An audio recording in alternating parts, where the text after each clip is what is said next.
USA में work करने के लिए लास्ट कुछ दिन पहले, महीने से भी ज़्यादा हो गया होगा, जब हमने आपको गाइड किया था कि यूएसए में आप कैसे वर्क वीज़ा अपने लिए ले सकते हैं, वो भी घर बैठे हुए किस तरीके से प्रोसेस कर सकते हैं। अगर आपने वो वीडियो नहीं देखी है तो इस वीडियो के बाद उसे चेकआउट ज़रूर कीजिएगा, ताकि यूएसए में वर्क वीज़ा, वहाँ पे रहना खाना पीना किस तरीके से आप कर सकते हैं, जॉब कैसे ले सकते हैं, बेसिकली वो सारी चीज़ें तो आप समझेंगे ही समझेंगे। प्लस इस वीडियो के बाद उस वीडियो को देखने से आपको एक कंसेप्ट बहुत ही शानदार तरीके से क्लियर हो जाएगा। देखिए, सबसे पहली बात तो ये है कि जैसे कि इस चैनल पे आपने देखा होगा, ऑलमोस्ट सभी कंट्रीज़ की वर्क वीज़ा इन्फॉर्मेशन है।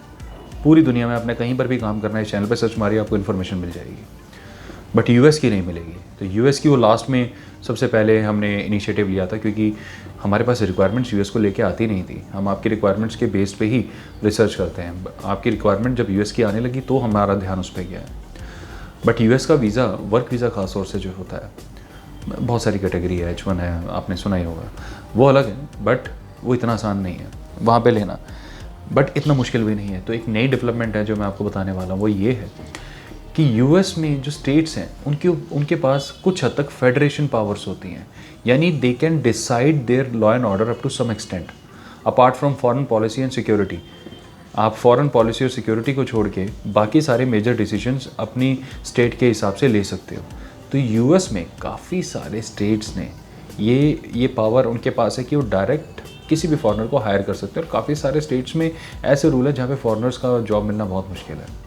ओके, यानी स्टेट टू स्टेट है। जैसे कनाडा का होता है ना, प्रोविंस टू प्रोविंस है, प्रोविंशियल प्रोग्राम्स आते हैं, पीएनपी आते हैं, किसी की कम इन्वेस्टमेंट है, किसी की ज़्यादा है, सो एंड सो। यहाँ पर भी आपको मिलेगा यूएसए में। यहाँ पे स्टेट्स है, प्रोविंस की जगह, यही पावर स्टेट्स के पास है। तो वो अपने हिसाब से ये सारी चीज़ें बना सकते हैं।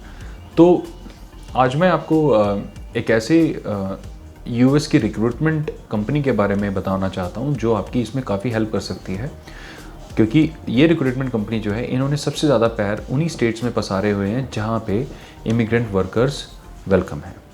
देखिए, सबसे पहले कुछ भी बताने से पहले मैं आपको कुछ चीज़ें क्लियर करना चाहता हूँ।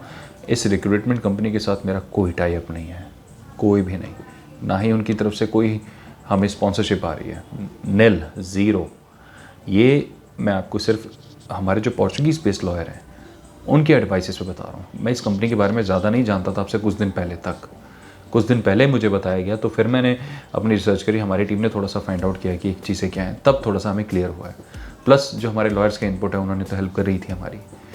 तो ये कंपनी जो है, सबसे पहले समझें कि काम कैसे करती है। नाम तो मैं बता देता हूँ, नाम है इसका TrueBlue.com इनकी वेबसाइट है। ये बहुत ही बड़ी रिक्रूटमेंट एजेंसी है अमेरिका की, जिन्होंने खास तौर से ऐसे स्टेट्स में पैर फंसारे हुए हैं जहाँ पे इमिग्रेंट्स आर वेलकम। इनकी डोमेस्टिक मार्केट भी बहुत स्ट्रॉन्ग है और इंटरनेशनल भी बहुत स्ट्रॉन्ग है। पहली चीज़ तो ये। अब मैं आपको बताना चाहता हूँ कि काम करने का तरीका क्या है। ठीक है, आप यहाँ पर जाएँ, प्रोफाइल बनाएं, जॉब वगैरह ढूंढें। उसके बाद ये जो भी कंपनी है, they can ask for a consultation fee in advance. ये आपसे फ़ीस लेंगे, प्लस ये सैलरी से डिडक्ट भी करते होते हैं, वो भी दूसरा है। प्लेसमेंट भी कराते हैं, यानी ये वन टाइम फ़ीस लेके आपको जॉब दिला दी, वो भी इनका काम है। मगर ये इतना आसान नहीं है। यहाँ पे सबसे ज़्यादा वाइट कॉलर की वैकेंसीज आपको देखने को मिलेंगी और ब्लू कॉलर की सबसे कम। बिल्कुल उल्टा है यूरोप के मुकाबले। यूरोप में सबसे ज़्यादा ब्लू कॉलर होती है, वाइट कॉलर सबसे कम। यहाँ पे सबसे ज़्यादा वाइट कॉलर है, ब्लू कॉलर सबसे कम। उसके पीछे एक रीज़न है। अमेरिका पिछले 300 सालों से, अगर अमेरिका की आप पॉलिसी देखें, अमेरिका क्यों बना? क्योंकि वो हमेशा से ही ऐसे इमिग्रेंट्स को अट्रैक्ट करना चाहता था, बिल्कुल वाइट कॉलर वाले, बहुत ही, जैसे कहते हैं ना, मलाई होती है हर देश की कि भाई हमारे ऐसे सिटीजन्स होने चाहिए। वो हमेशा से ऐसे ही सिटीजन्स को इन्वाइट करते आए हैं अपने देश में। इसलिए वहाँ पे सबसे ज़्यादा शार्पेस्ट माइंड 300 सालों से जा ही रहे हैं। और जो अमेरिका पहले कुछ भी नहीं था, जंगल था, वीरान था, आज से 300-400 साल पहले, अब वो वर्ल्ड की नंबर 1 कंट्री है। अब क्या 100 साल से है। तो ये सारी चीज़ें जो हैं, अमेरिका ने अपनी स्ट्रैटेजी के अकॉर्डिंग करी है। उन्होंने ऐसे ही टैलेंट को इनवाइट आज से नहीं कर रहे, पता नहीं कितने सालों से कर रहे हैं। तो ये यूरोप नहीं करता। यूरोप का है कि टैलेंट हमारे देश का ही चलेगा, हमारे बाहर से वो इमिग्रेंट्स हम ले सकते हैं जो हमारे यहाँ के लोग जो काम नहीं करते होते हैं।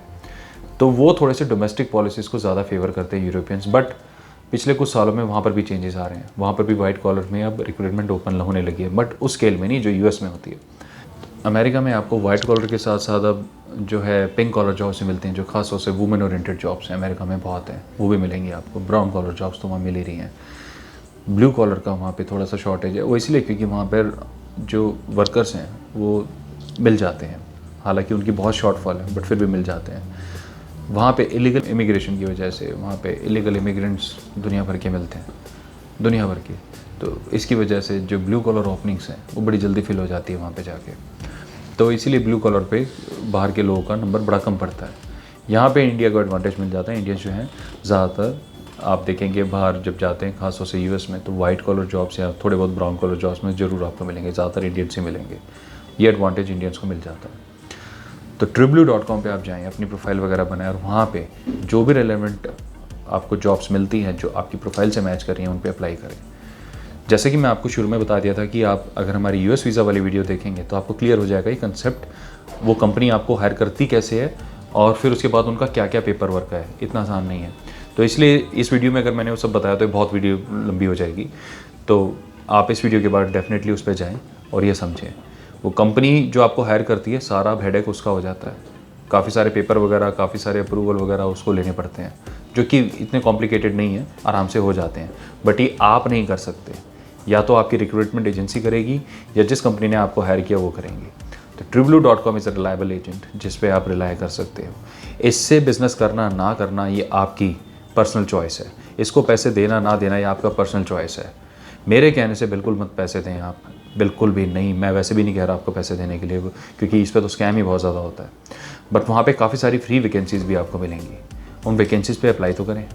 जो फ्री वैकेंसीज़ हैं क्या पता वो आपको बिना किसी पेमेंट के आपको मिल जाए। अब नीड अराइजेस, आपको लगता है सारी चीज़ें परफेक्ट हैं और नाउ आई ट्रस्ट देम, तो अलग बात है। अदरवाइज़ बिल्कुल भी, खासतौर से इमिग्रेशन बिजनेस में, रिक्रूटमेंट बिजनेस में कभी भी एडवांस वगैरह का थोड़ा सा प्रॉब्लम ही रहता है। और वैसे भी 7 समुंदर पा रहे हैं, तो कोई इंडिया की कंपनी हो तो ठीक है, आप उनसे मिल सकते हो, भाई मेरी पेमेंट कहाँ है, क्या हुआ क्या नहीं हुआ। 7 समुंदर पा रहा है, ऐसी कंपनी में पेमेंट देने के बाद फिर उनको ट्रेस करना बड़ा मुश्किल हो जाता है। बट फिर भी जब कोई पेमेंट आपसे लेता है तो वो उसके साथ एश्योरेंस भी देता है। अगर आपको लगता है कि वो प्रॉपर एश्योरेंस आपको इस कंपनी से मिल रही है तो आप प्रोसीड करें। आपको लगता है डाउटफुल है तो बिल्कुल भी प्रोसीड ना करें।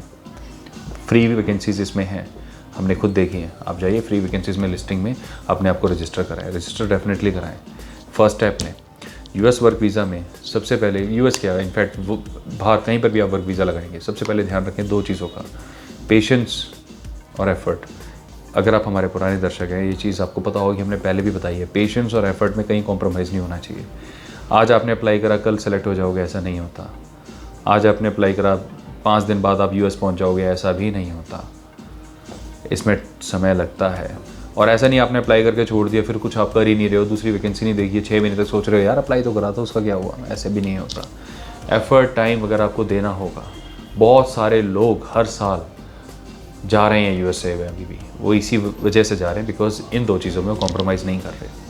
अपने आप को एक बेंचमार्क दें, एक टाइम दें कि मैं 1 साल 2023 डेडिकेट करता हूँ यूएस वीज़ा के लिए, और 2023 में मैंने जॉब भी लेनी है और वहाँ पर पहुँचना भी है। I am very much sure इससे पहले की वीडियो और ये वीडियो देखने के बाद जो आपको इन्फॉर्मेशन मिलेगी, और इसके अलावा भी आप अपनी रिसर्च करते रहें और इस चैनल से जुड़े रहें, क्योंकि we will try very best of ours ability कि हम आपको ऐसी रिलेवेंट इन्फॉर्मेशन देते रहें जिससे आपके ड्रीम्स पूरे होते रहें। I am very much sure इस साल के एंड तक आप डेफिनेटली यूएस पहुंच सकते हैं। थोड़ा बहुत 2-4 महीने ऊपर नीचे लग सकता है, but nothing is impossible my friend. तो मुझे उम्मीद है इस वीडियो ने आपकी थोड़ी सी हेल्प की होगी और आपको इनलाइटमेंट दिया होगा। बहुत जल्द फिर मिलेंगे। बाय।